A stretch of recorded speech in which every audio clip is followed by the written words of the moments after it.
the smartest man who ever lived, got financially wiped out by a stock bubble. Isaac Newton, the mind that mapped gravity and the motion of the planets, lost a fortune chasing a hot stock.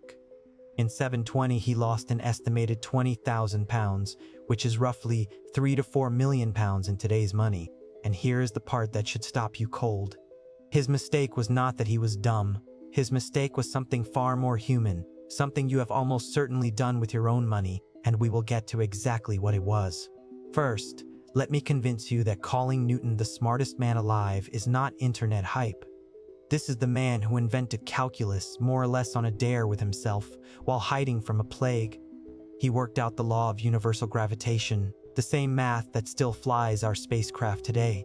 He wrote it all down in a book called the Principia, which is still counted among the most important works in the entire history of science. He figured out that white light is actually made of every color, and he built the first reflecting telescope to prove points nobody else could.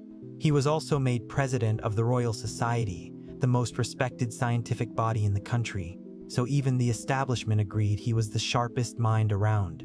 When it came to raw brain power, there was Newton, and then there was everybody else.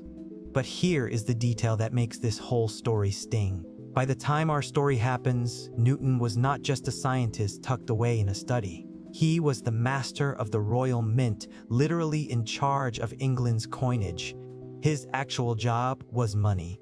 He oversaw the nation's currency, hunted down counterfeiters, and understood the machinery of finance better than almost anyone breathing. So when this man lost his shirt in the market, you cannot say he did not understand money. He understood money for a living, which tells you the thing that broke him was not a gap in his knowledge, it was a gap in his psychology. Now let me set the stage, because you need to understand what he was buying into. The star of 1720 was a business called the South Sea Company. On paper, it held exclusive trading rights with South America and the surrounding seas. The crown jewel of those rights was a contract called the Asiento, won from Spain, which was mostly a license to ship enslaved Africans and a small trickle of goods to Spanish colonies. In reality, that trade was tiny, tightly limited, and constantly choked off by war with Spain, so it never came close to the riches the name promised.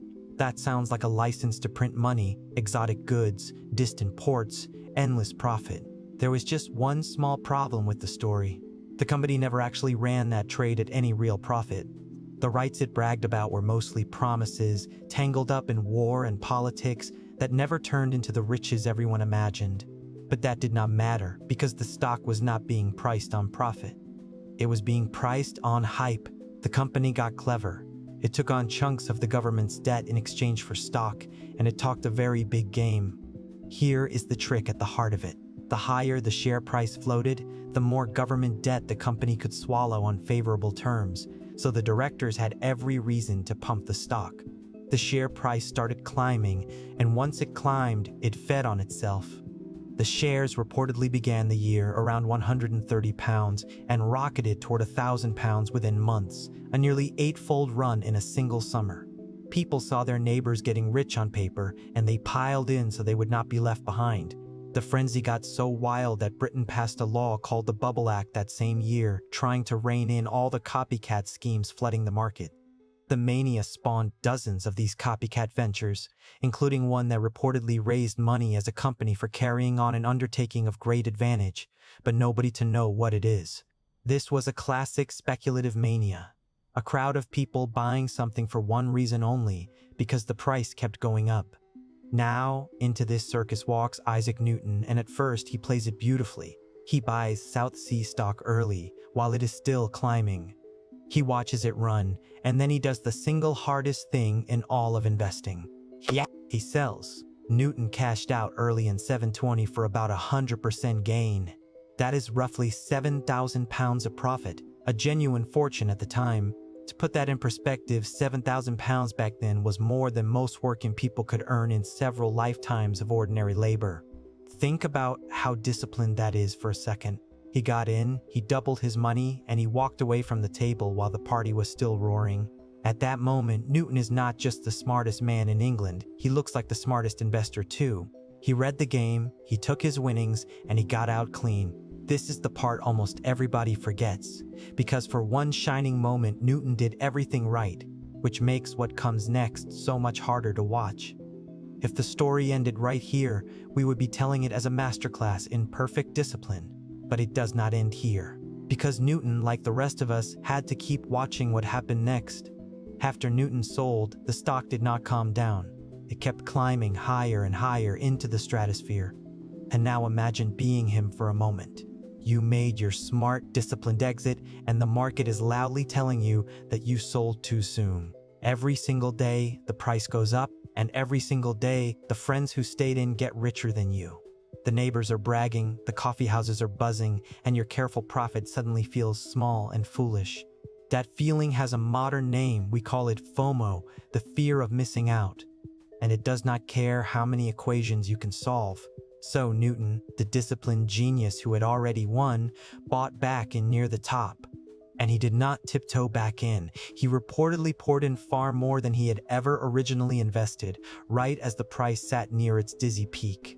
He put his money back into the same stock he had so wisely sold, only now at a far higher price. In other words, he sold low and bought high, the exact opposite of the plan, and he did it with his eyes wide open.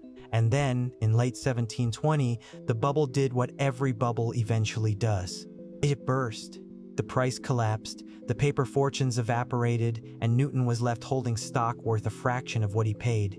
The crash ruined thousands of families across Britain and grew so ugly that Parliament launched a formal inquiry into the entire scheme. He lost an estimated £20,000, those millions in today's money, and he reportedly could not stand to hear the words South Sea spoken for the rest of his life. So let us go back to that open loop from the very start. What exactly was Newton's mistake?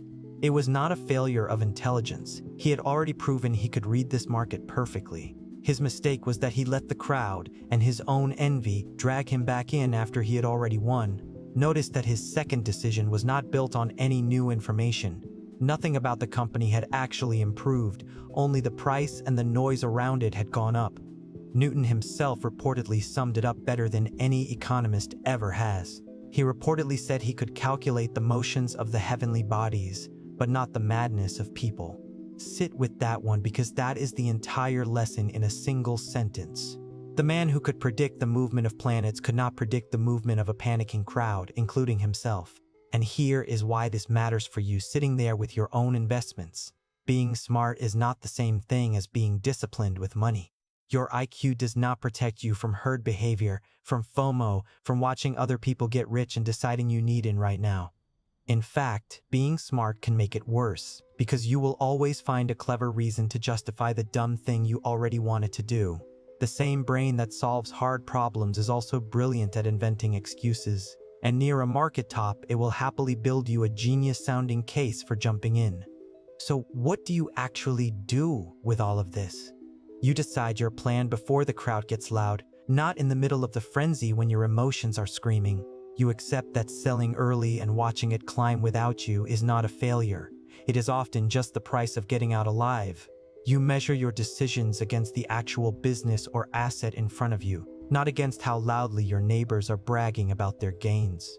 And you remember that the market does not pay you for being the smartest person in the room, it pays you for being the calmest.